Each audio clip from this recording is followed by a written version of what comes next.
आदू हे बघ bread roll कसं लागतंय खायला. टेस्ट सांगा कशी आहे. छान आहे का? आवडलं तुला? मित्रांनो, आज आपण बनवणार आहे ब्रेड रोल. त्यासाठी लागणारं साहित्य मी तुम्हाला दाखवतोय. आता हे आपण 5 ते 6 मिडियम आकाराचे बटाटे उकडून घेतले आणि ते स्मॅश केलेत. आपण कांदा चिरून घेतलेला आहे, तो त्यात ॲड करतोय. 2 कांदे चिरून ॲड केले, त्यात थोडीशी कोथिंबीर ॲड केली.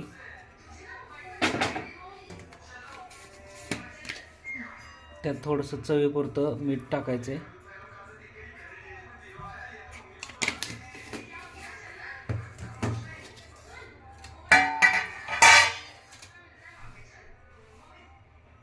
एक छोटा टेबल थोडीशी हळद ॲड करायची त्याच्यामध्ये. थोडासा गरम मसाला ॲड करायचा त्याच्यामध्ये. थोडंसं लाल तिखट ॲड करतो आपण त्याच्यामध्ये. तुम्ही मिरची पण वापरू शकता बारीक कट करून.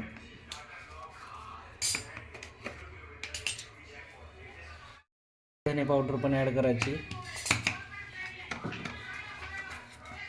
आणि तुमच्याकडे चाट मसाला असेल तर चाट मसाला पण टाकायचा त्याच्यामध्ये. चवीपुरता चाट मसाला ॲड करायचा त्याच्यामध्ये. अर्धा चमचा आलं लसूण पेस्ट, जिंजर गार्लिक पेस्ट आपण ॲड करायची त्याच्यामध्ये. सगळे इन्ग्रेडियंट्स आता मिक्स करून घ्यायचे व्यवस्थित.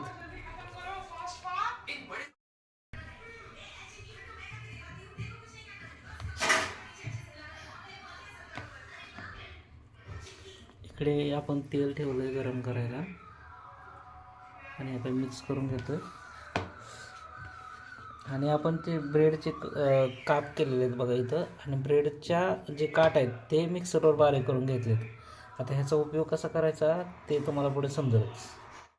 हे बनवलेल्या मिश्रणाचे असे रोल्स बनवून घ्यायचे बघा. हे बनवलेल्या मिश्रणाचे असे रोल्स बनवून घ्यायचे बघा. आता ही ब्रेडच्या स्लाइस आहेत ना, त्या पाण्यामध्ये अशा डीप करून घ्यायच्या. आता एक स्लाइस घेतली आपण, पाण्यामध्ये डीप करून घेतली. आता ते पाणी काढायचं त्या स्लाइसमधलं. असं पाणी पूर्ण नितळून घ्यायचं. आणि त्याच्यामध्ये जे आपण हे स्टफ बनवलेलं आहे, बटाटा हे जो मिक्स केलेलं, ते त्याच्यात हे करून ह्याला पॅक करायचं असं.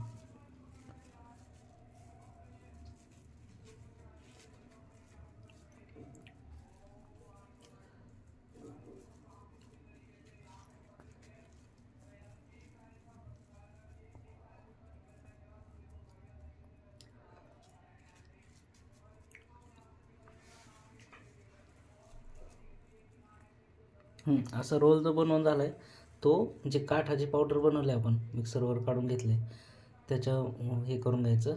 म्हणजे याला क्रिस्पीनेस येतं तळल्यानंतर. आता हे आपण डीप फ्राय करून घ्यायचं तेलामध्ये.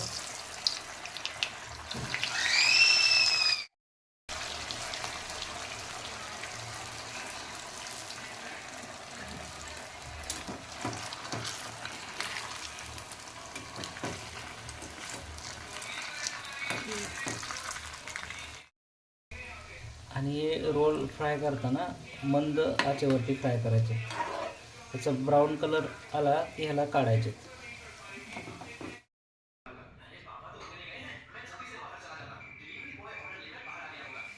तर आता हे बघूया कसं झालं आहे. आपण वाव, अशा प्रकारे हे बनलेलं आहे. आणि आपण बघा केचप बरोबर खाऊ शकतो. आदू हे बघ ब्रेड रोल कसं लागतंय खायला. टेस्ट सांगा कशी आहे. छान आहे का? आवडलं तुला?